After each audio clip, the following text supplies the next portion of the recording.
Colleagues and councils and friends, we are here to join and stand in solidarity with the family of Maina Jenga and with him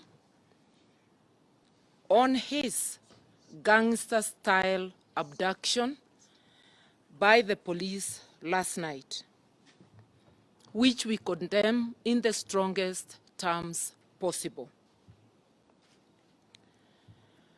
When police make an arrest, they are supposed to identify themselves and tell the person they are arresting the reasons for the arrest. This was not done, and we conclude, therefore, it's gangster-style abduction.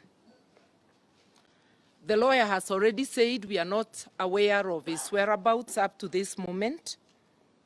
The family is in the dark. And the abductors, we now know from the family, were in Subarus. They were armed. They were also hooded.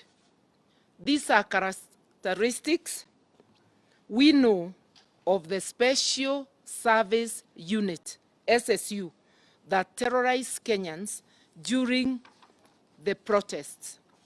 The SSU is therefore very much alive, active and determined to intimidate and even to harm Kenyans. More worrying is that Maina Jenga appears to be a constant target. This is the fourth time he's being abducted by police and subjected to harassment. Kenyans need to understand what the lawyer has already said, that he was scheduled to appear in court tomorrow. But because the police know they have no evidence against him, they abduct him on the eve of the pre-trial, which would have led to the trial or is expected to lead to the actual trial. So if they have evidence, why are they sabotaging the due process? Couldn't they wait to arrest him tomorrow at the court? Miner's abduction is also part of the ongoing targeting and intimidation of Azimio leaders by the Kenya Kwanza illegitimate regime.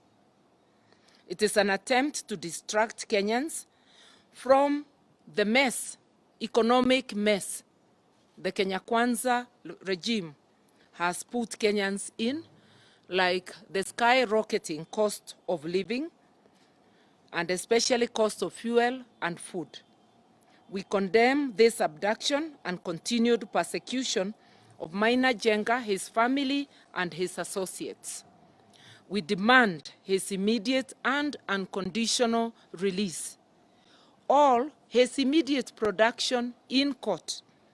We want to make it clear that we will hold the Inspector General of Police fully liable for the life and well-being of Mr. Maina Jenga and of his family members and associates, should anything happen.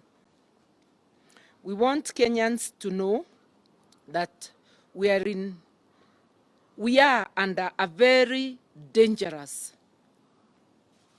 illegitimate regime,